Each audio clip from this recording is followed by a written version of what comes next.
changed the appearance of the father Right. Clement to look like Simon. So Yeah. that is what I have done here. I've changed my appearance. To look like Onia? Yeah. Yeah, you are back to Onia again. Yeah. Let me get out of this. Or I suppose I don't. Well, let's see. So how does this work, Jackson? Because you clicked record.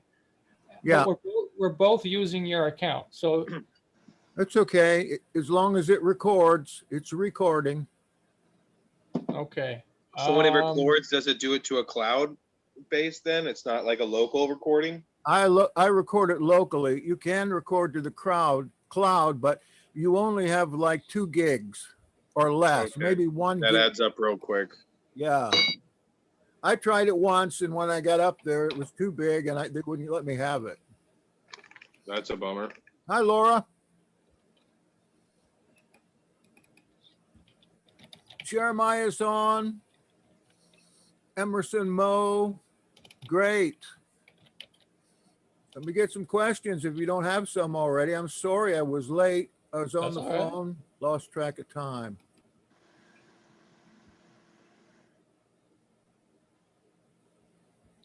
Happens to the best of us. And the worst of us, don't forget. And definitely the worst. I'm looking them up.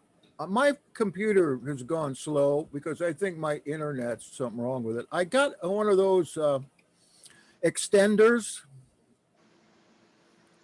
wireless extenders.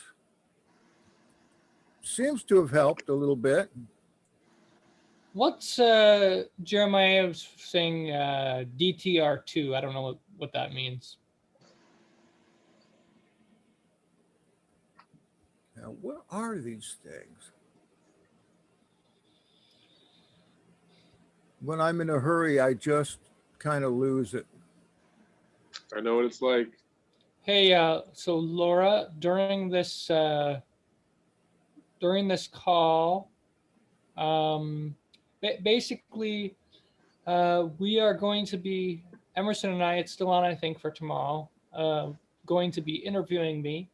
He's going to be interviewing me, and I'm supposed to give him more questions. I haven't done that yet. But if you, Laura, you don't have to come up with any more. I'll come up with some more from the subject content. I just wasn't sure if there's anything in particular you'd like to talk about in it, Right. I mean, I'm sure there's things I would like to. I don't want to necessarily like script it for you. Oh no, you won't have to worry about that. What were you gonna say, Jackson? Have him do his devil imitation. What are you talking about? We were driving someplace, I can't remember where, and he says, "Oh, do you want to record my imitation of the devil?" I have that recording, but I haven't put it out yet. Pretty funny. I got really scared in the car. I think I was driving. He didn't appear as a messenger of light? No, it was creepy. So I stopped. I tried to put myself in the shoes of Satan and how he would think and what his perspective would be. And so I tried to share, I tried to talk in the person of Satan, just as like a thought exercise. You did. I thought you were Satan there. I'm going to look that up and send it over to you. I've got a question here. I found them. I was just going to say, anyone on the call right now, if you want, you can submit questions for tomorrow. If you have to do it before tomorrow, though, because if you don't do it by tomorrow, then it'll obviously we will already have it recorded, so you can't add any more questions after it's been recorded. So correct. Here's my question. They want a part 2. Paste. That one comes from Steph Lynn, whoever that is. What was the question? Was Ahab the first king of Israel since Saul not to rule according to God's will? The answer. You know the answer? That doesn't even make sense, the question, in my opinion, because No, it doesn't. it's not chronological at all. Like Ahab is a much later king. So Mhm. So I was thinking Ahab's father was Omri, I think. Omri. And he was bad too. So Yeah, there was definitely more bad kings than there were good kings of Israel. yeah. So And Judge Judea, Israel and Judea, right? Those are two kingdoms. that's right. So why didn't she just look that up on the internet instead of sending me a letter? Here's another one. Why were the apostles not referred to as prophets, as well as it appears that they did just as much prophecy, especially John? Well, it's Talmudim, right? Taught ones. That's what the term is for. In the past, they were taught ones, then they graduated. And then they became.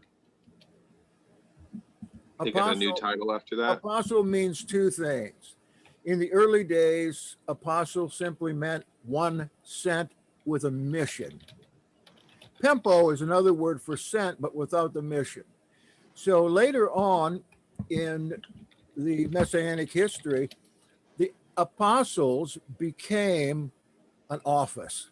Like if you get to Ephesians chapter 4, it talks about the fourfold apostles or fivefold ministers, some people call it.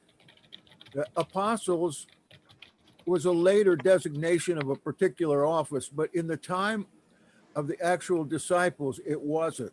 They were apostles simply because they were sent with a mission. As far as prophets, there's no reason that apostles can't prophesy. You know, we have every common person prophesying, mostly wrongly. Like prophesying, Trump's going to get the second term. How many times have we heard that from people? And there's some, they definitely got some hope they're not letting go of, huh? Right. But saying it's the word of the Lord, how can that be? They wouldn't be. Which Lord is it the word of?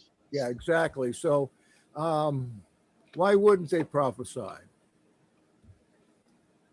Let's see, who sent that in? Mark Bloomers. Have anything to add to that? That makes me think of another question. Like, what's like if someone was a prophet, their job, would that be all they do, is just like have visions and prophecies of the future? They had other services that they also performed, right? Yeah, of course. Well, some prophets were priests. Yeah. So it wasn't from what I remember reading. It like the prophets always had something bad that they had to do. It wasn't like something you really wanted to do. Like one of them had to even eat dung. I remember one had to be naked. Another one had to marry a prostitute. Mm-hmm. Like it's when I try to do all these things, people just look down on me.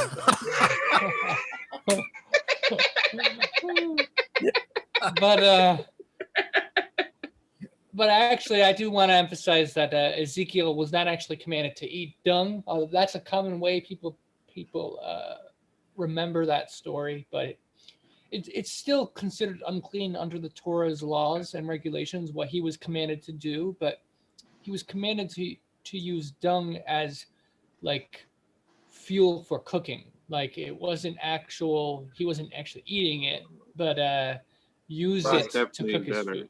Yeah, and he asked to. Yeah, it's definitely. He asked to change the dung from poop to cow dung, I think.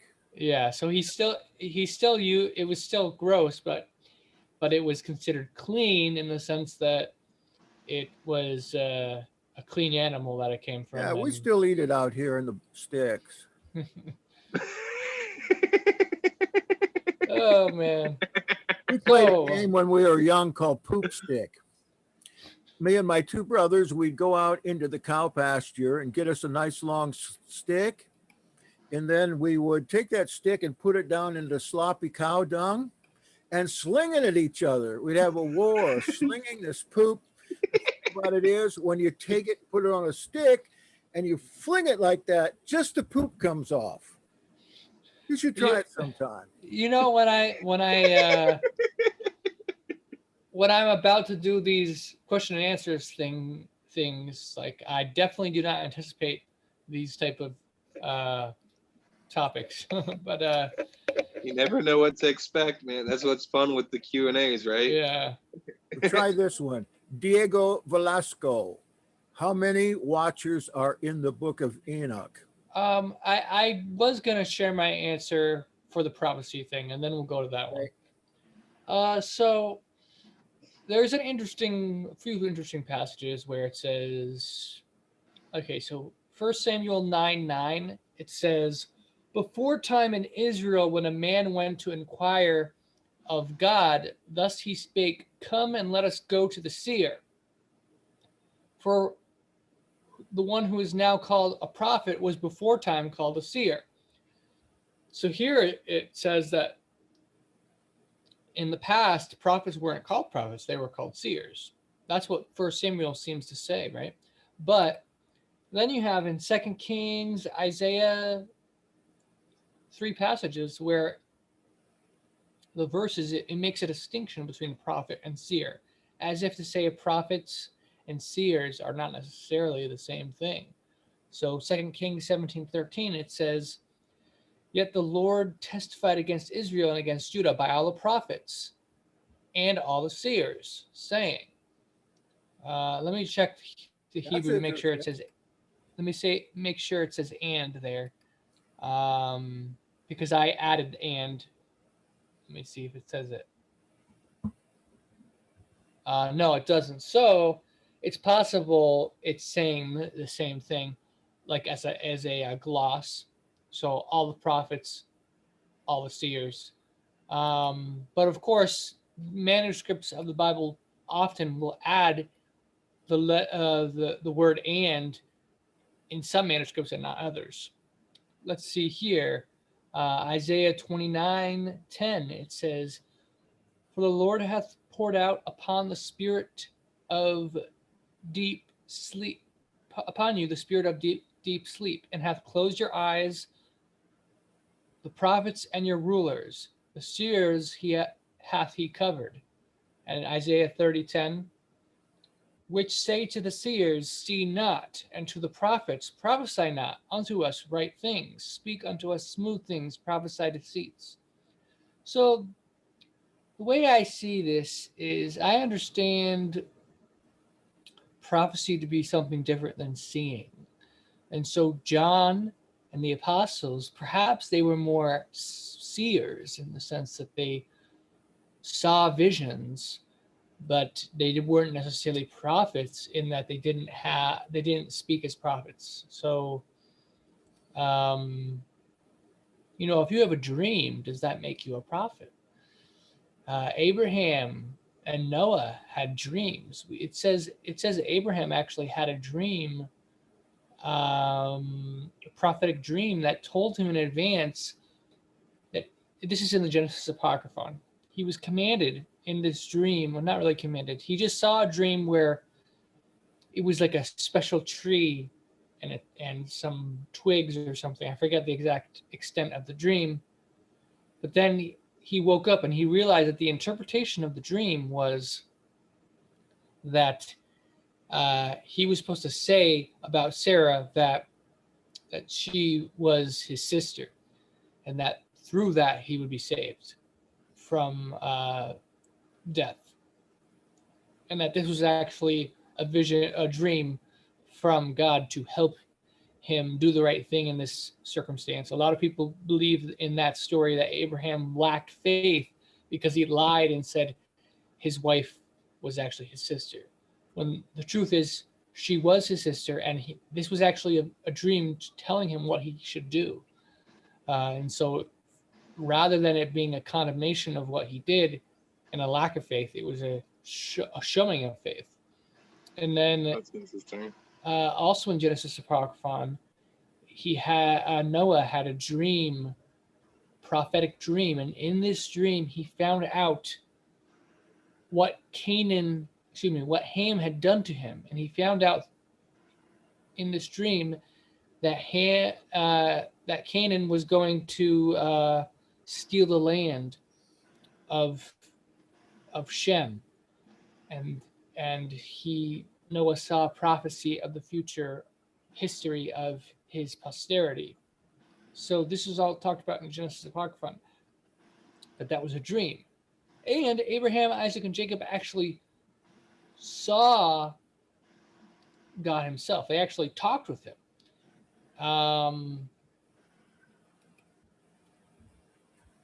So they actually, Abraham, Isaac, and Jacob, and Moses, they actually talked with God himself. And so because it was a direct communication and a direct appearance to them, they wouldn't really be considered prophets, because prophecy is more of something that comes from within and not something external. That's what I would make the distinction as. So, Abraham, Isaac, and Jacob had, they saw things of the future. They were told things of the future, but you're not really a prophet if God tells you something like face to face. That doesn't make you a prophet, I would say. I would say you're a prophet if you are receiving a message from the Creator, a direct one of the signatures of a prophet is it begins with "Thus saith the Lord" in the King James Version. So "Thus saith the Lord" is the mark of a prophet. And I think you're absolutely right as far as the seer. The seer sees, but the prophet is speaking a direct word and not necessarily in face-to-face communication with the deity. Is that what you say? Yeah. Okay. But then there's also the thing of where false prophets are not actually called false prophets in the Hebrew. Instead, they're just called prophets. The Septuagint translates in any passage which the Septuagint translators believe is referring to false prophets. They take the word prophet and they translate it as pseudo-prophet, even though it doesn't say that in the Hebrew. And as far as I can tell, it never said that in any Hebrew text. It always just says prophet, and the translator interprets it as a false prophet. So I understand prophet to be someone, or prophecy to be a prediction based on what the person believes to be a divine revelation to them, a divine communication to them. But it doesn't have to be actually true. It's just this belief. And so they make that pronouncement that this is what God said to me directly. And that is prophesying. Whether it's true or not, it doesn't matter. That person's a prophet because they are claiming to be the spokesperson, the direct messenger of who they are prophesying for. And when I said it doesn't matter, of course it matters. I just mean in the context, it doesn't matter for the specifics of the label prophet. All right, that's my answer. Oh, and Jackson's gone. Okay. I'm back. Were you, what were you doing? What was I doing? Yeah. I was killing the fatted calf. No, I had to go to the bathroom, get a little drink of water. Okay. I still have to do that. I'm not perfect yet. Don't you ever go? Yeah, I was checking up on you. Well, I was just thinking to ask, in light of our earlier conversation. So. Okay. So let's see here. The question is, how many watchers are in the Book of Enoch? Jackson? A lot of them. A lot of them. And right at the first book in Enoch, they're all named. Samsiel, Kokabel, all these watchers that fell, they were still watchers.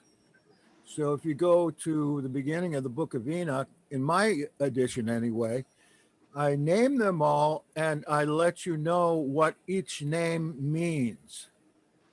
And if you want me to do that, I'll look it up real quick and then I'll name them all for you. You can if you want. I might challenge you on them, but Yeah, okay. Well, I'm going to just go to my book and do it that way. of course it was not all the watchers, but it was only Oh. the chief 20 watchers, Yeah, that's right. because there was 200 watchers, and it says that the watchers were leaders of tens, and so the 20 watchers were each a leader of tens. That's right. So I'm bringing it up right now. And I had to get the meanings of these names. Some of them are so obscure. I found a translator's notes from the 18th century that helped me get through trying to figure out what these names mean. And I think that it's probably pretty authentic.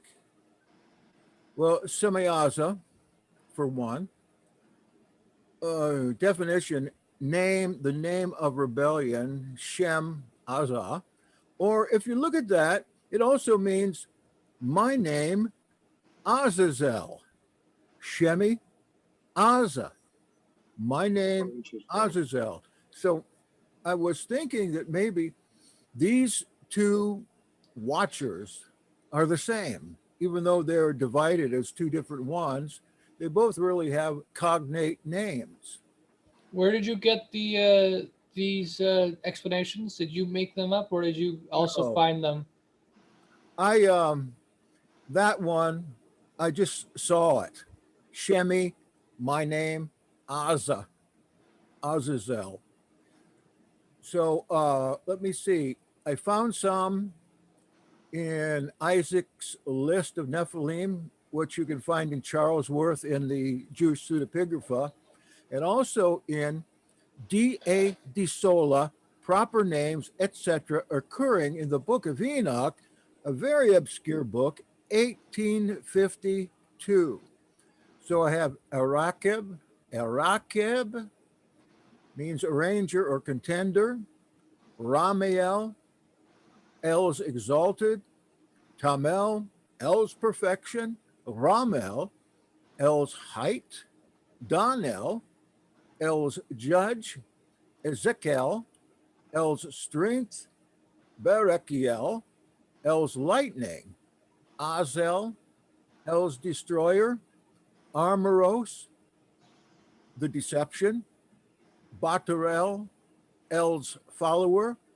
Ananel, El's favor. Zachiel, El's little one. Sasomaspiel, El's angry name. Kesterel, El's swearing. Turel, El's seeker. Yomiel, Yahweh's day. Eraziel, El's cedar. Now, some of these I had to parse to get. Some of them came from De Sola. A couple of them came from Isaac's notes on the Ge'ez language. So I think that there's another set. Yes, there are. There's Amasrael, the corrupter or gatherer. Armoros, the deceiver. Barachiel, mighty lightning. Kokariel, El star. Ezekiel, El's strength. Arachiel, El's contender. Shamsiel, El's son or Shamash. Tamel, El's perfect. And Azdarel, which I couldn't figure that one out. So we have Michael, which means like El. Uriel, El's mighty one or light bearer, Raphael, El's healer, Gavriel, El's champion. When I say El, of course, I'm talking about the deity. So 1 second, I'm just gonna get. Yeah, I do. I have a. So James Trim did a Book of Enoch thing, and he did his list. And normally I'm not a big fan of his work, but for his list of the names, I think it's probably pretty accurate for the most part. And so I'm gonna read his renderings, and then I'm gonna give you my renderings. You mean you don't believe mine, or you would take James Trim's idea and your own over mine? Well, the first list you did, I disagreed with, and then the second list, I wasn't paying attention to the second list. But But you disagreed with the one, so you decided not to pay attention. I didn't count them either. So 1 sec, I have the All book right, right over there. go One ahead. sec. I can't hear you at the moment, so Just be that way.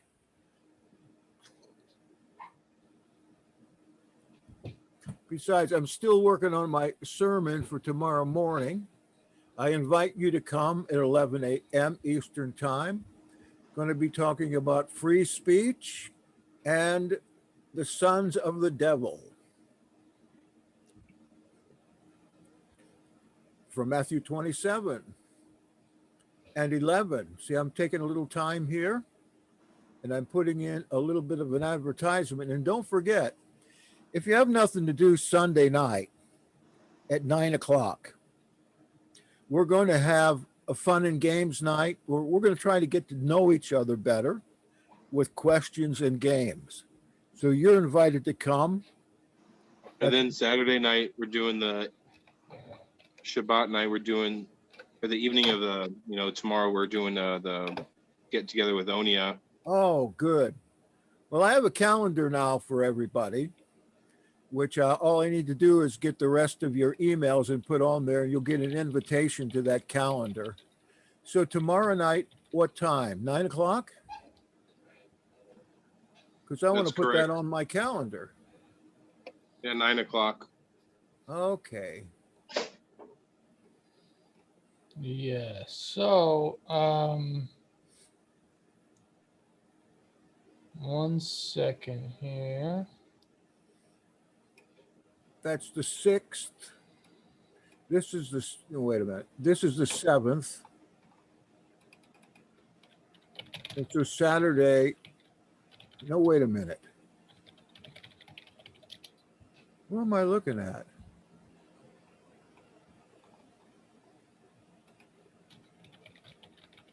I need to go back a month.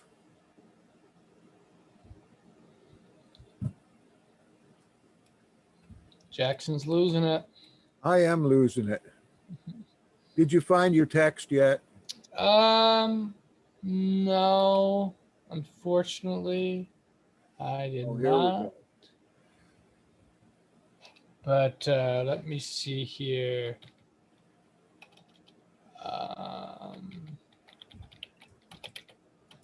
1 second.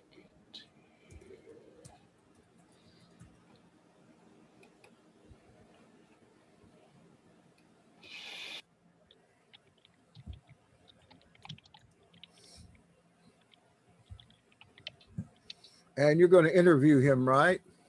Yes, he's going to Emerson? interview me. That's the plan. Good.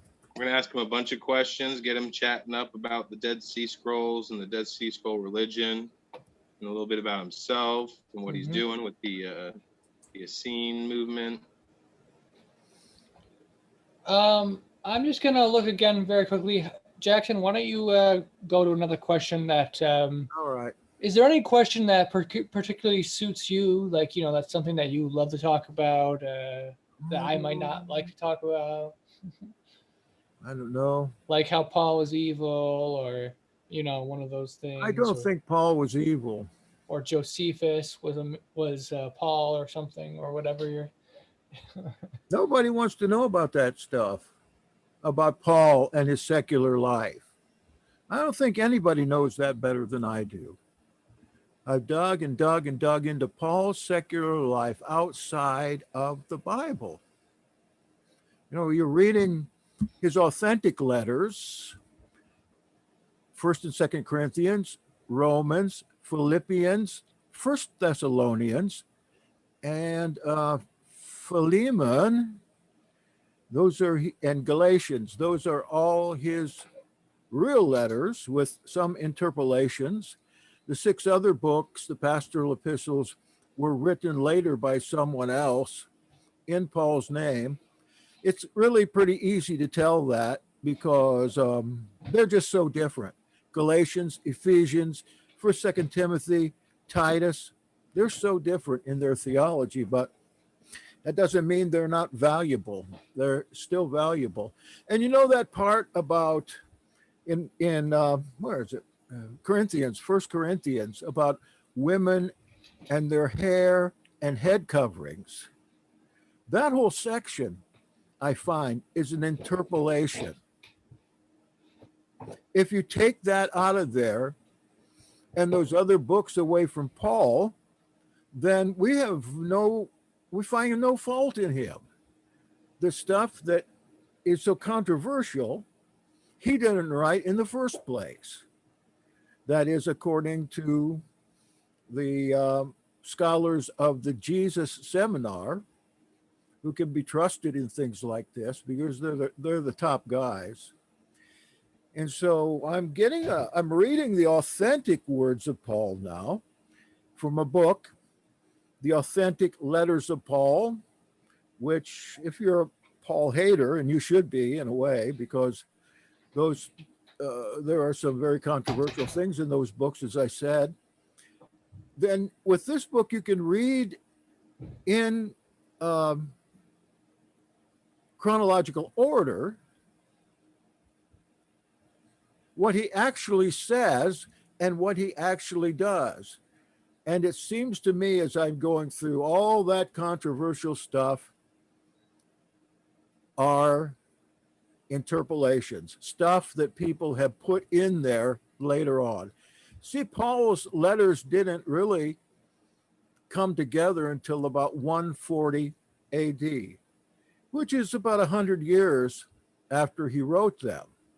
Then we start seeing them in the writings of the so-called apostolic fathers. Before that, they probably were wasting away in the back rooms of some of these churches. Philippians has 3 letters in there. 2 Corinthians has 6 letters in there, and one of them is an interpolation. And to read the 6 letters of 2 Corinthians separated into 6 letters is an experience in itself. So again, I recommend this book. I want to have it copied as soon as I can find somebody to do it. And so I can pass it around a little bit, illegally probably. So did I go long enough there? Not long enough. Are you still looking? All right. You know, one of the things that I asked before I was even really into the Hebrew roots movement, that I just using logic, you know, there's 4 what they call gospels, you know, Matthew, Mark, Luke, and John. Mm-hmm. 2 of them weren't even Talmudim taught one, you know, apostles. None of them were.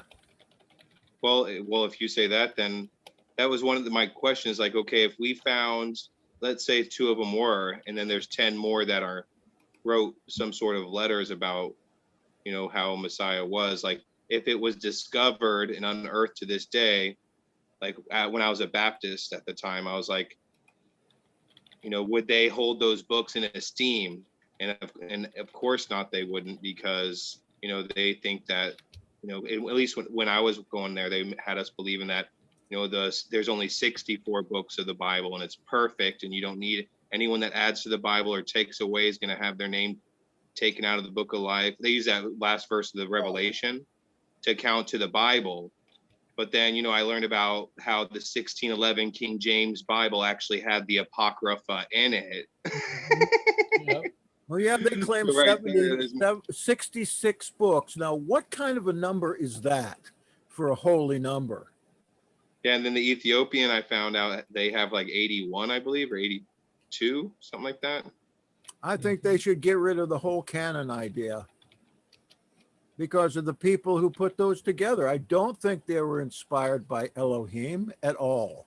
I think they were And you know what's inspired by interesting is politics. I've heard Christians that will argue the opposite. They'll be like, don't you think that God would guard his word and protect that and make it and not let man make mistakes and use them? And in my mind, I would say just because you think that's what the creator would do doesn't mean that's actually what he would do. Right. You know, you can believe that he would use these governments and stuff, but you know, when you start hearing things that they use logic, like they chose 4 gospels because there's 4 directions, and supposedly the Holy Spirit, as they called it, was, you know, with the wind, and so there's 4 directions of wind, and that's why they chose 4. Sure. And then they dropped out the apocalypse of Peter because they didn't need 2 apocalypses. You know, they just got the apocalypse according to John. So it's like some interesting logic. And the parts in Paul that talk about the authority of the government, like obey the emperor and stuff like that, those are also interpolations, probably put in by the government. I'd believe it. Yeah. Well, you're right, Emerson. The Gospels never had names to them until the Apostolic Fathers gave them names. They were anonymous books. So they gave one the name Matthew because in one book it says Levi, and one it says Matthew. And the other ones they put in names that they thought might have written them. And it could be that Mark wrote one. And if he did, you know, that's one of the 2 earliest Gospels, Mark and Q. Q is the other one. You find Q in parts of the Synoptic Gospels, but it's a book all its own that has all the apocalyptic stuff in it. The Q stands for Quelle in German. It means source. And yes, it is. Romans is older. All Paul's letters are older than the Gospels, according to scholars. They're all, the first letter Paul wrote that we have is 1 Thessalonians. And it is in 1 Thessalonians that you find the correct pronunciation of the Savior's name. I don't think it's older than Gospel of Thomas. I don't think Paul's letters are older than Gospel of Thomas. You don't think Thomas is dated anywhere between 50 and 300. Nobody knows. No, I know that. I believe that's very early. It could be early, but it's not in the Bible. Should be. So, Jackson, can you do me a favor? Can you read that second list again? I'm going to pay attention this time. The second list? Of the watchers. Well, I know that these lists are right. I mean, what could be wrong with them? But I will. Just the names. And the explanation. I got to find them again. Oh. Let's see.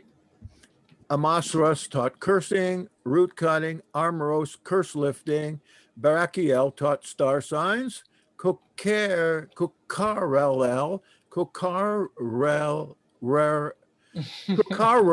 that's hard. Start pattern. Wait. I thought this was okay. Just do the first list. Okay. Do the first list again. All right. Semyaza, Mount Hermon Armor means cursed mountain. Let's see. Arakab, Ramiel, Tamel, Ramel, Donel, Ezekiel, Barakiel. Yeah, but what of the explanations? Could you read the explanations? Because I'll put them up there. Yeah. Oh, okay. You'll put them up there. Yeah. Hold on a sec. I was going to type them out, but Remember, mine comes from the Ethiopic rather than any Hebrew. right. So there's no Hebrew complete copy of Enoch. Okay, I'm putting the first list up here. We plan to get to the questions that everybody's asking. I just want to do it in order. Okay, get back here. Here we go. I got them.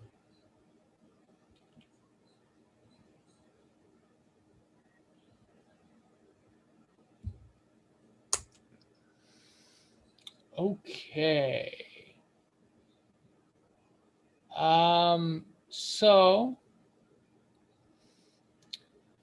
So we have here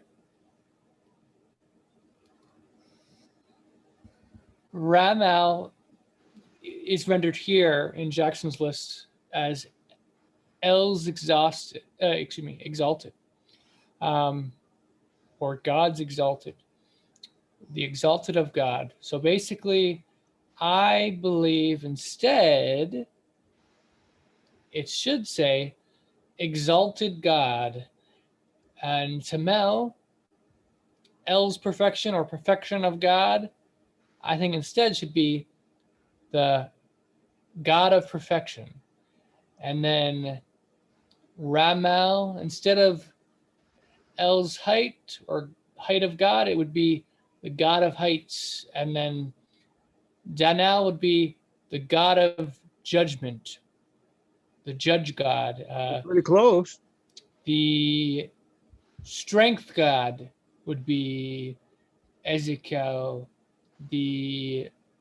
I'm just using Jackson's rendering, some of them. Okay, Barakiel would be the lightning God, or the God of lightning.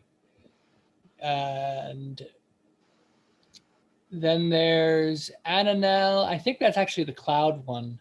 Instead of favor, I think it would actually be cloud. So it'd be I'd have to double check on that, but I think it might be the cloud god. And the Sasama spiel in the Hebrew, the Aramaic, it's actually Shemesh. And so it's my understanding it's the sun god, or the god of the sun. And there's the Yam one, Yamael, which is either the god of days, like the day, or the god of the sea, because Yam in Hebrew is both the day and the sea. So it would be the sea god. And let's see. Yeah, so that's pretty much it. My understanding is that the scriptures say God of gods, right? Yahweh is the God of gods. The idea is that multiple gods exist, but only one we are to worship, and that's Yahweh. And all the other gods are beneath, and they're basically angels. The angels are essentially gods in the mindset of Hebrew. And, the Messiah said, I have said that ye are gods. And so the idea is that other beings can be gods as long as we don't worship them. It's not wrong to call them gods. We just find it wrong because we associate the word God to be a very specific type of the idea of what worship, whereas God in the original sense meant more something on the lines of having power over something, kind of similar to a king. You are Elohim in the scripture. In the Who's Psalm. you? Oh, right. You that Psalm quote you just did. You are Elohim. And what Elohim means is a lot greater. It's expanded much greater than our word God or gods. Yeah. So I would say the Watchers' names reflect their role, their title, and not the Son of God. It's the God of Sun, or the Sun God. The idea of an angel being appointed over the sun to rule the sun and guide it to where it's supposed to go. Later in the book, we see that that's true, because it gives the names of the particular ones that are over the clouds and the storms and all that stuff. Right. And, Raphael, instead of the healer of El, it would be the healing god, and Gabriel, the mighty god. Michael would be, instead of who is like God, perhaps it is he who is like God, as like a representative. And let's see, Uriel or Sariel. Sariel would be probably Prince, the Prince God. But if it's Uriel, it'd be like light, God of light. Except when you're finding those eyes in there, are they not possessive? They often are, and that might be the way to understand it. But of course, it's very easy for I to slip in there, and they probably had a tendency to slip in stuff to. There's evidence that the scribes censored polytheistic, multiple God type language from the scriptures. They tried to water it down and sometimes even just removed it. And when I say polytheistic, I mean the existence of more than one God and not the worship of more than one God. Don't want my words being taken out of context. So anyways, that's my take on it. And Enoch basically says that there are it implies that there's an unlimited number of watchers, like not unlimited, but there's no known number because there's just so many. It's not like there's only a few. Only 200 fell and rebelled, but all the other watchers, way more, are still righteous. So did someone assume their position then, I imagine? That's what I believe. I believe that when they fell, other angels took their place. Just like kings, when a king falls, someone else rises up and becomes king. I thought the Bible said 1/3 of the angels fell. That was falling. Well, it says there's different interpretations of what that verse means, but that is very likely what that passage might mean. It talks about in Revelation a third of the stars falling, right? And it's considered symbolism in that passage. The red dragon. Stars being symbolic for angels. But of course, keep in mind that watcher is not necessarily the same as angel. And I did say the rest of the watchers were righteous, but I would qualify that by saying I didn't necessarily mean that super literally in the sense that there was never a later fall, but just in that initial fall of the Nephilim incident, there was 200 watchers that fell, and the rest remained faithful. I think they fall all the time. They may, yeah. Certainly possible. When they, in that particular case in Revelation, it's talking about the time of 66 to 73, in my opinion, and that there was a big falling that time. And on earth, the comparison is with the Roman soldiers and the Jewish zealots who murdered and killed. So these the war in heaven becomes a war on earth, and probably the worst, most primitive war that ever happened. Since they didn't have nuclear weapons or anything like that, all the killing was right up close to their faces. And you want to read about it because it's indicative of the history of the biblical times, and you just wouldn't believe some of the things that happened that time in Josephus, including cannibalism, including people eating shoes, including crucifixion. During sieges? Yeah. Yeah, it's pretty terrible. I saw a news article recently that said something like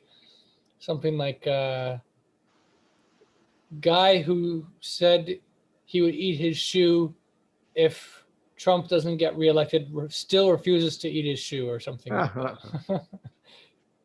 It was on like a trending news thing. I was also going to say, there's that whole saying, someone says, did it hurt? And they say, when you fell from heaven. So, of course, that is a pickup line, huh? Yeah. That's use that one. Is that one of the ones up your sleeve, Onia? I'm just saying that could be evidence of further falling from heaven, Of course, that's just a joke, but there is actually another story in Enoch of another fall of some celestial beings, and that is when the nations, it says that there's 70 watchers or angels appointed over each nation, and it talks about how the nation, Enoch sees the angels being commanded, only destroy the number that you're told to destroy, and the rest leave remaining unharmed. But unfortunately, though, those angels harm more than they're supposed to, and so they're going to be punished on the day of judgment, according to the book of Enoch. Okay. Interesting. Let's see the questions here that, there was a bunch of stuff said.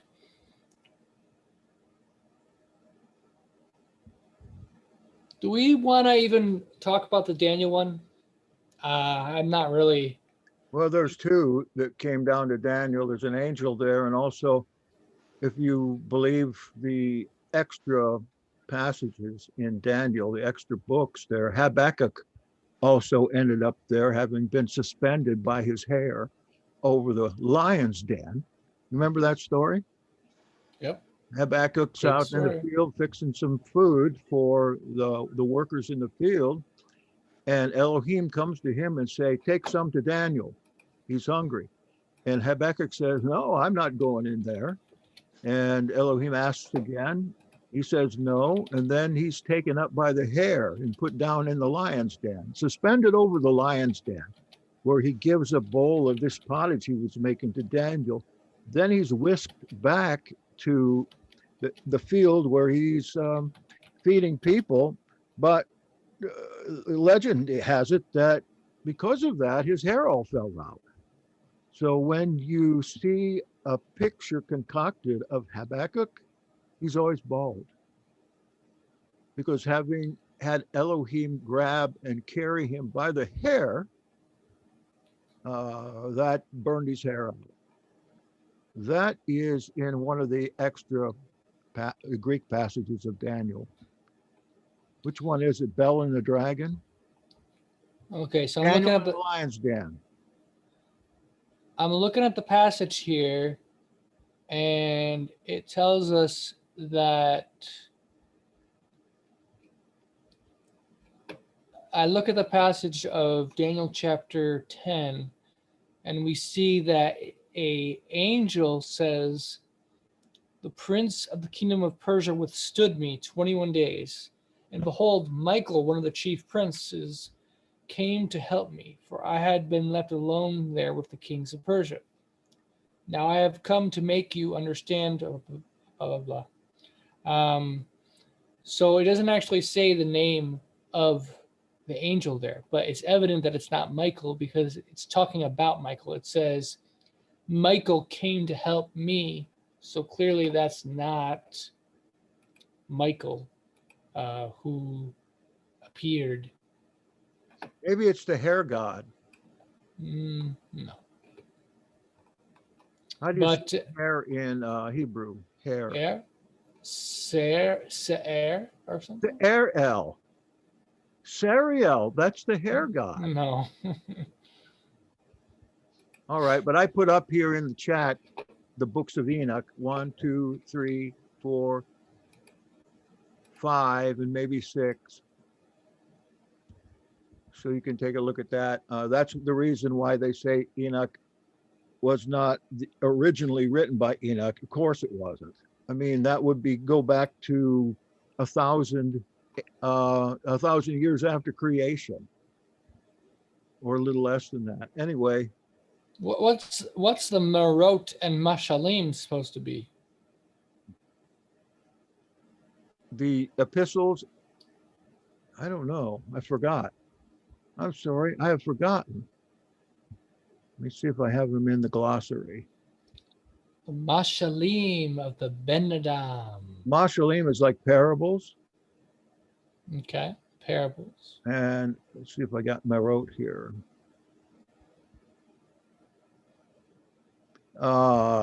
No, I don't know what that means, but I know what Mara means. It means bitterness. Marot, here, visions and parables. There we have it. It is in the glossary. Okay. In my book. Let's Visions, see. parables, or comparisons. Oh, this is a great book of Enoch. If you want one, just ask me for one. I'll send it over. That's why I did these things, so people could have them. Now, what's interesting is, what do you guys think the I'd be interested in one, Jack. Brother Jonathan. Hebrew Put it in the word chat. for archangel is? Malik. It's got to be Malik Hagadol. Malak. Malak Gadola. Just guessing. Well, we don't know for sure, but what I believe it is a couple things. Because we don't have a clear instance of this in scripture. But we have two passages which I believe are keys to what archangel was in Hebrew. The first is the passage I just read to you guys from chapter 10 of Daniel, where it says, "The prince of the kingdom of Persia withstood me 21 days, and behold, Michael, one of the chief princes." So archangel, the word arch actually means chief, right? Angel, so it'd be chief prince, and then in chapter 12 it says, verse 1, it says the great prince or the chief prince. So it's my understanding that instead of the archangel or archangel, it would be the archprince, which would be the source of the Greek word archangel. Asar Malik. No, not Asar Prince. it wouldn't be Malak. It would be like it would either be Gadol, like you said, for great, or Well, what with the angel? Isn't that a Malak? well, they're interpretively translating it, Oh. in my understanding. That's my theory. Yeah. So you know how like translators don't always super literally translate. They might translate the concept. So instead of because if someone calls an angel a prince, that sounds weird, right? It sounds like, oh, that's a human prince. So for people to understand that it's not a prince, that it's an angel, they say, oh, archangel. I think they said that in Daniel, like the Prince of Persia. Right. Mm-hmm. So that would be Sar, I believe, if I remember right. Yep. Okay. Just like, the Russians. Tsar. Mm-hmm. Yeah. Or Caesar. Kaiser. All right, let's see here. There's a question about Job in there. I didn't see any more. Well, there was Reuben. Did he have only 2 sons in Genesis 42? If it says he only had 2, then I assume he only had 2. But we do know that scripture doesn't always give us all the details. So anything's possible of other children not mentioned in scripture. The thing that's more strange is of Jacob having 12 sons and 1 daughter, and then supposedly all his grandchildren were all males except 1 granddaughter. That seems hard to believe, but it is possible. And that is what scripture says. But you have to wonder sometimes, did they also have other daughters that are just simply not mentioned? And Yeah. did Job live in the civilization which later created the Tower of Babel? I say no. He says that he's in Uz, U-Z. And I put on here, on your chat, a map of Right. where Uz is. Remember Uz and Booze? Kings of Uz? My understanding is Job in the Septuagint and the Testament of Job testify to Job being an Edomite. So if he was an Edomite, Yeah. he wouldn't be a Babylonian. The Tower of Babel comes from the Babylonians, the Assyrians, or the Akkadians. Yeah, is down there, South Israel, in the desert of Jordan. Take a look at that map and you'll see. The map actually has the area of where it is, and I don't find the map right now, but I put a picture of it up there. So Well, Looking. How old are the Ebionites? I didn't think they were that old. Job was a long time ago. What does that have to do with Ebionites? I thought he said that Job was an Ebionite. no, Edomite. Ebionites. Oh. Yeah. Okay. I Though if didn't you want to understand. be, if you want to be technical, Adam was a Muslim. Really? Why do you say that? Well, it depends how you define Muslim, because according to the Muslims, Adam was a Muslim. You know, they believe in the patriarchs as well, and the yeah, word but Muslim means submission. submission, but it actually comes from the Right. word for peace. Islam submission. It actually comes from the word for shalom. Wow. I Musalam. really like a lot of things about I know I'm gonna get crucified for saying this. I like a lot of stuff about them, but they just got twisted. Right. Like the last, but how they first started out was pretty honorable. Yeah, there's some good stuff with it. But the idea is that it's a language game. People play a language game, but the thing is, like, of other languages, people who did not know Hebrew, what did they call the creator? They did not say Elohim. They did not, say these words. But they had a concept of some of these things. So, in the sense of Ebionite, that means poor one. And according to scripture, or at least the New Testament, the Messiah speaks of the righteousness of the poor.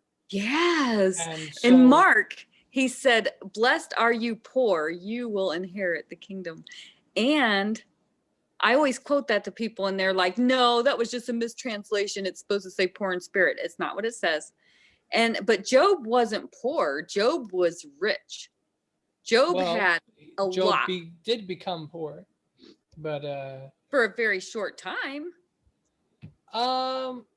There's discrepancies. According to the Testament of Job, there's some discrepancies, but some manuscripts suggest that he was actually in suffering for several years, perhaps. So it may have been a much longer ordeal than we imagine it to be.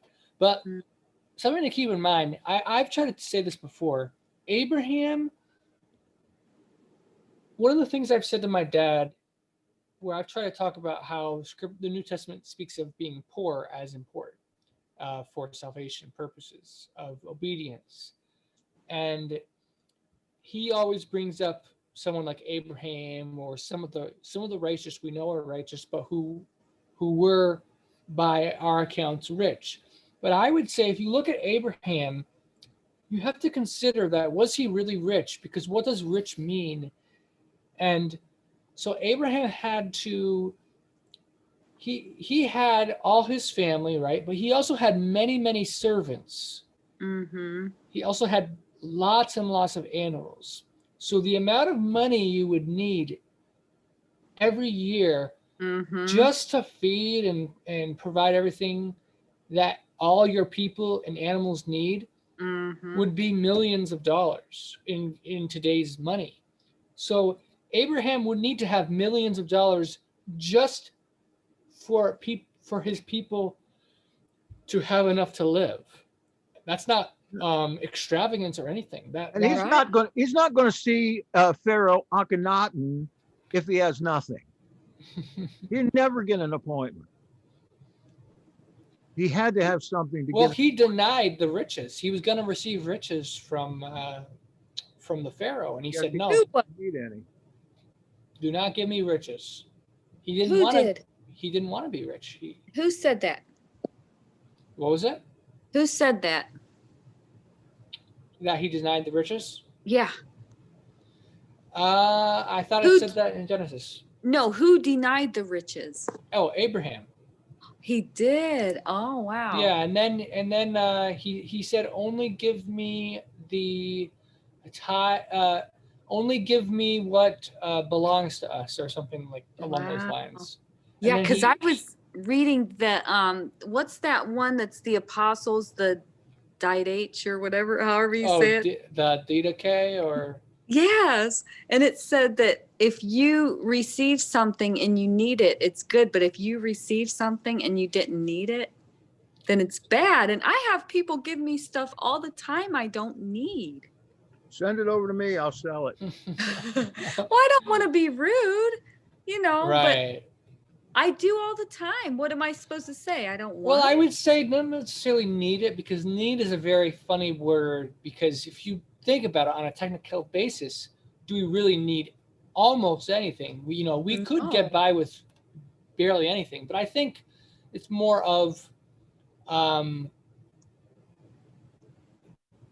can we, like, is it something that is like a basic that meets a need?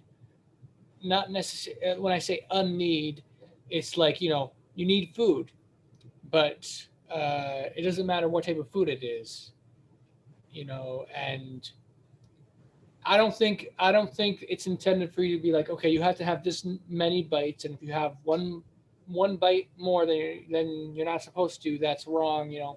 I don't think it's intended for that type of thing. I think it's just more. I think it's like extravagance. Like, for example, clothes, right? If I have a bunch of clothes and I never wear them, they just sit there, and I keep buying more and more clothes. My mom does that actually a lot, but I would say that leans towards doing something we're not supposed to be doing. We're hoarding up stuff, hoarding up riches when we don't need them. We're not even using them. It's like having more. Like, I don't drive a car, but let's say most people have a car and they drive a car, right? I'm not talking about having a car for like multiple people in your family, more than one car for more than one person in your family. I mean, just you. You're let's say you're single, and you're not in any relationship or anything. You live by yourself, and you have like 10 cars. To me, that is wrong, because you don't have a valid reason to have that many. There's no logical purpose for that type of wealth. If you have one car, that's a wealth that makes sense, because you don't need a car, but if you do have it, you will put it to good use. So I think it's the idea of putting it to good use. Only take what you are able to use to put to good use, but don't take something if you cannot put it to good use. I think that's the best way to sum it up. I was trying to find the proper words for it, and I think that's the best way to put it. Only take what you can put to good use, and things you can't put to good use, don't receive it. Well, is it better to pass it on than to offend someone by saying, I don't want this or I don't need this? But if that person hears that you passed it on, would they be offended? In Italy, on the last day of every year at midnight, The people take all that stuff they've been given or don't need and throw it out in the street. And the trash man comes and picks it up his next haul. That's a custom there. I guess it's still going on from what I've read. So they get rid of that stuff that way. It really depends on what type of stuff is being given. Like, you know, if it's very small stuff, that's not a big deal. I think they wouldn't particularly care too much. They might be slightly offended, but I don't think we necessarily have to worry about that, because if they're giving you something, it is now yours to do with as you desire. I think, you know, if it's something a little bit more valuable or sentimental or has importance to the family or friends. What if it's food? Baked It's just goods food. stuff. Well, you know, a lot of food gets wasted every year by stores and such. One thing to keep in mind is, you know, if someone gives you food and it's bad, like it's gone bad, No, you throw it sometimes- out if it's gone bad. sometimes I get a lot of food and then I put it in the freezer because my kids are not going to eat all this stuff. Yeah. Well, I would say, like, for example, if someone's trying to give you food, like a And there's poor people around that would right. better use this food. Right. So I would just tell them, I don't need the food, and I think it's better if you give it to someone else who needs it more. Yeah. But if someone gives it to you, you can always pass it on, and it doesn't. I don't think it's valid to say that if someone gives you food that you can't share with someone else. Like, Yeah, I should invite people over when I have that food out and let them eat it too. Yeah, That's a good idea. Yeah.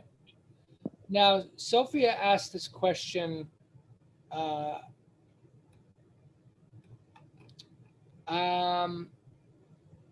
I'm not sure if, because it looks like it's a private question, but then it looks like someone saw it, or maybe it was something Jackson was saying. But anyway, the question was about Nazarene Acts of the Apostles.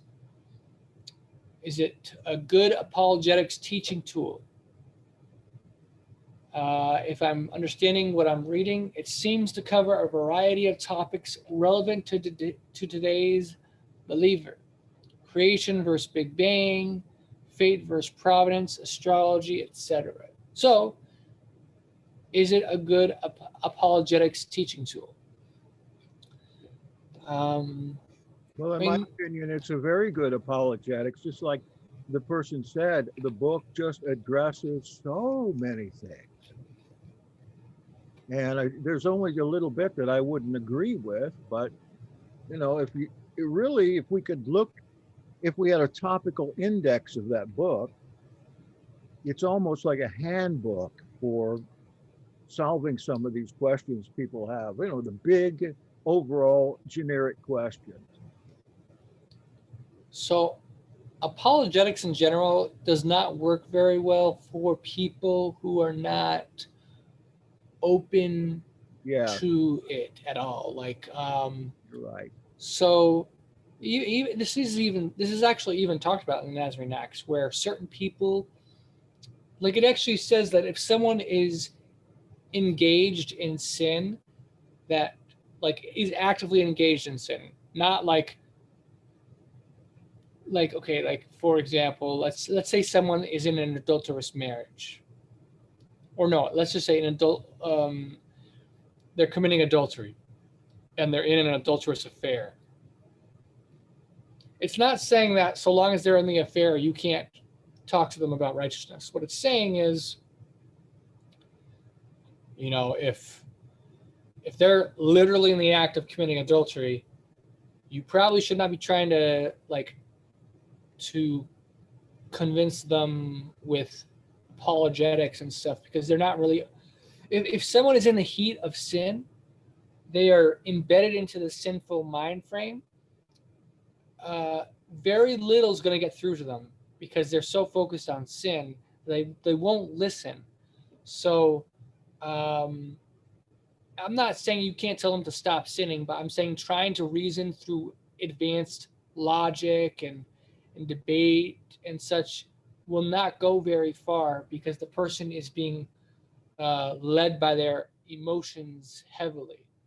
But when they're not actively engaging in that behavior and activity, their defense mechanisms are not up and they're more open to it. So you have to basically what the Nazarene Act says is it says you have to judge based on the people's behavior and character of are they open to what you're saying? And if they are, then share with them. But so the book itself, I think is a great tool, but at the same time, you know, it talks about how some of the things are very high mysteries or secrets that shouldn't necessarily be shared with everybody because some people cannot handle the truth. You know, like that one scene from that movie, you can't handle the truth, whatever that movie was, I forget. But some people, like it says in the Nazarene Acts that the scriptures are very much corrupted by the scribes. Well, it doesn't say by the scribes necessarily, but it just says that they're corrupted. And I would say by the scribes. And so that is some difficult subjects to deal with. And so for some people, that this book would actually just, it could destroy their faith. It could push them away from the truth. I've actually seen this book lead people to a lot of things that I personally believe are anti-Torah, which would be rejection of animal sacrifices, rejection of eating meat. Now, when I say rejection of animal sacrifices, I'm not saying people who sincerely believe animal sacrifices are done away with, they're abolished, they're no more. I don't personally believe that, but I can understand why some people believe that based on the New Testament. But they believe that the sacrifices were valid for the time they were introduced, and then they were replaced by the Messiah sacrifice. I was going to say that's fine. I don't think it's fine because I disagree with that view, but I say it's fine in the sense that it's a respectable view that isn't like very much opposed to what Scripture says. But the view that's very much opposed to what Scripture says, in my opinion, is that the animal sacrifices were never valid. The entire sacrificial system of the Torah is completely false and corruption and added by the scribes. I agree with you. Exactly. You've got to have animal sacrifices in there in order to see the work of Yeshua. So much of Scripture history just doesn't work, but it doesn't make sense unless these things are the case. So I would say one of the downsides and dangers of the Nazarene Acts is leading people towards that view. But I don't think that book actually says that. But I think people see what it says and they read in their assumptions, and they might hear things on YouTube from people giving that interpretation. So I would urge caution when reading the book. But I definitely think it is a very good apologetics teaching tool, especially if you want, you can take arguments from it. So rather than telling them, hey, why don't you read this book and then you'll become saved or convert or whatever. Instead of doing that, I would say read it, study it, glean from it the truths, and then share some of those truths with people that you believe are open to that. Like, let's say someone's an agnostic and they're truly wanting to know if God exists or not. They really want evidence. Well, in Nazarene Acts gives some arguments for that. So you could tell them some of those arguments in your own words, and that can be very powerful because it gives some good logical arguments in it.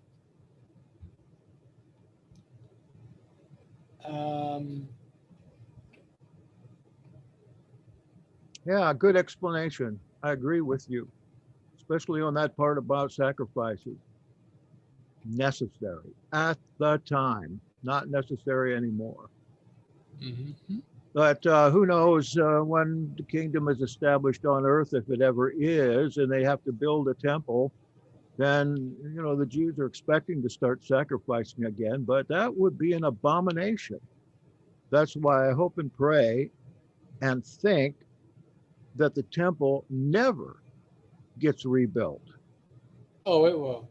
Well, yeah, it probably will. Not in my lifetime though. But you see, Yeah, that probably would not. start the sacrificial system again, and that to me would be an abomination. Now there are a lot of Christians that are supporting the rebuilding of the temple, especially with their money, because they believe in dispensationalism, which tells them that that temple has to be destroyed again before Yeshua comes. So they want to get the temple up. They're helping the Jews specifically for that with millions of dollars. And if it does go up, they're going to be rejoicing because they are going to expect it to be knocked down very quickly. And then Jesus to come. And that is what the majority of church going Christians, especially evangelicals, believe. I don't want to see that happen again. I don't want to see world war. I don't want to see their vision of Armageddon all over the earth. War scroll. Let's see it. Yeah. Well, yes, the war scroll specifically Horses. it lays down certain rules for war and the way that war is going to be fought, and it's going to be fought to a tie, and literally millions would be killed that way, and then the final battle is won by the proponents of the war scroll. They win the final one, but the 6 battles beforehand, they lose 3, and millions of people are killed in the meantime.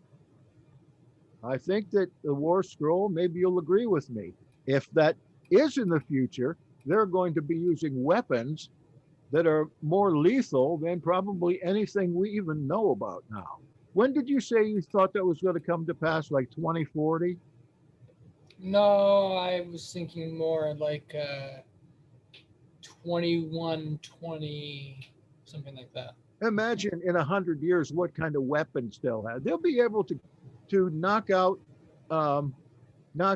millions of people at the same time. And the War Scroll talks Especially about with them. Space Force. Well, the War Scroll talks about them fighting one-on-one as they would in the time of the 1st century. They'll be back to horses, maybe. Yeah, that could be. You It never could know. be back to horses, but it's probably not too probable. Or If they go back to horses, Cadillac. we can't imagine them destroying culture in the next 100 years unless Biden is in for the next 100 years. Then everything will be destroyed. Could be EMP or something like crazy. Like Yeah, that. yeah, exactly. That's I've the read- only way, probably. I've read novels about what happens in an EMP strike. It isn't pretty. And people may not die right away, but they'll be dead soon because there'll be no food, no distribution, no electronical stuff will work, no electricity will work, nothing will work. Refrigerators won't work, your watch won't work, your pacemaker won't work anymore, if that's the case. I'll be one of the ones that survives, though. You have a little survival capsule? No, but I think I'm a survivor. I lived off grid before. I think I can do it again. Well, the question is how you could get off the grid. Now, I bet I read 50 novels in the last year that progress different disaster scenes. I've been reading. You must read a lot then. Yeah, I leave books on all day, audio books, and listen to them all day, and sometimes listen to them 2 or 3 times, because that is like putting a sweetener on the terrible things that could be happening here now and for the next 100 years or so. So I mean it. Probably. I just did the audiobook for 1984 while I was driving to Maryland. Yeah, 1984 is a good book. And then I did Animal Farm on the way back. But get into some of these more contemporary books than that. I could give you a list of them. You can get them off YouTube or any place free and listen to them and find out how terrible that is. That's why I do not want to see any 3rd temple, and I don't want to see my children and grandchildren put to that kind of torment and death. If it's meant to be, it'll happen. If it's not meant Tell to them be, to it won't. get a Faraday cage. Yeah, Faraday cage, or sing You can use Sarah, supposedly Sarah. you can use a galvanized trash can and put stuff in that. Yeah, no, you have to get out of there sometime. But see, that all that will do is keep your watch working if you get in there. Everything else, they were telling me that one or two appropriately distributed EMP waves can knock out the entire United States. One could knock out electricity all over the world, or at least all over the North American continent. One of those bombs. I'll do my best to make sure the temple gets built. I'm gonna spread the news. I'm gonna teach. Send Well, money. I no, I'm not gonna send money. Now that you're rich, you can send money. No, I won't do that. But Okay. I will. The temple. I don't want it to be built unless it's built according to the temple scroll. The requirements of the temple scroll. Well, for once, I agree with Melissa.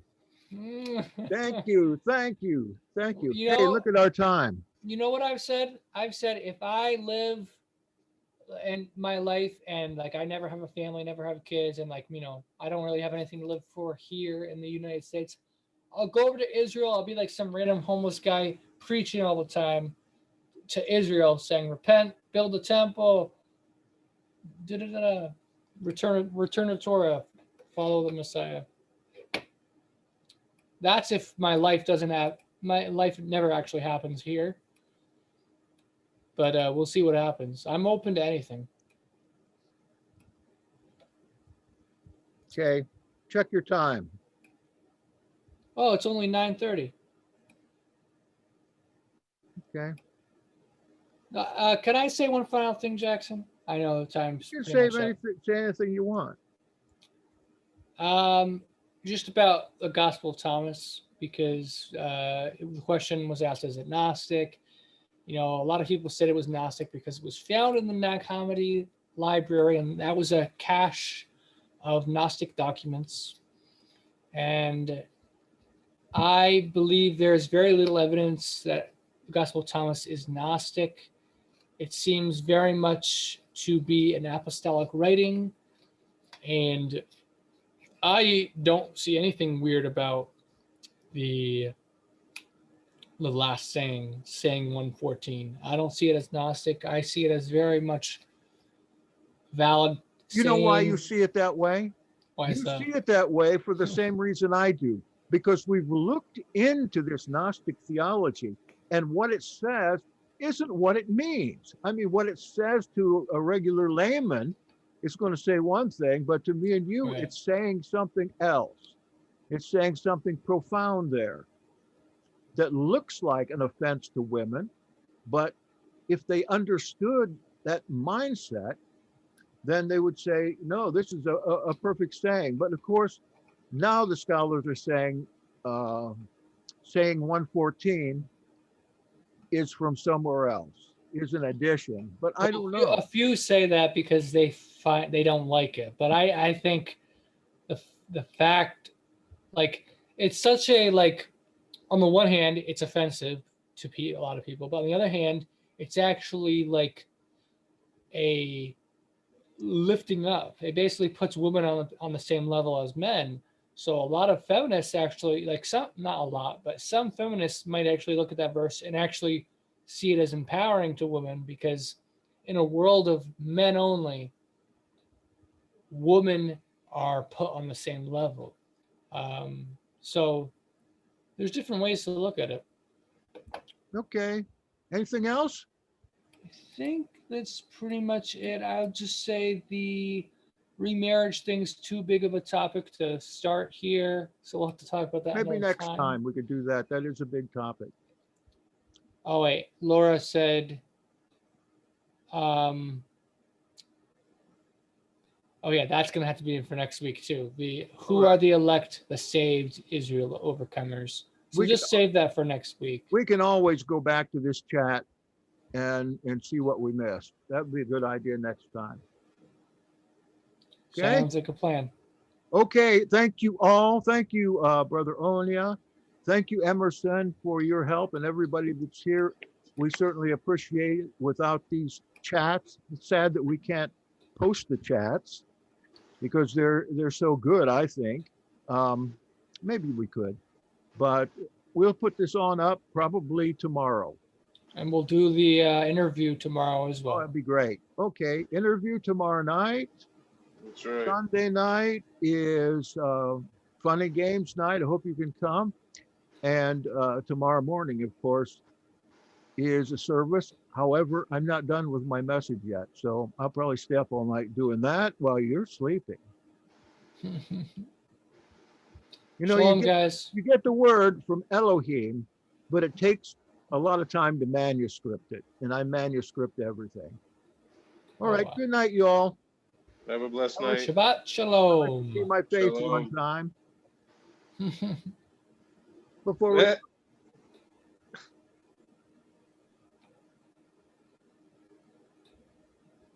There he is. Beautiful face.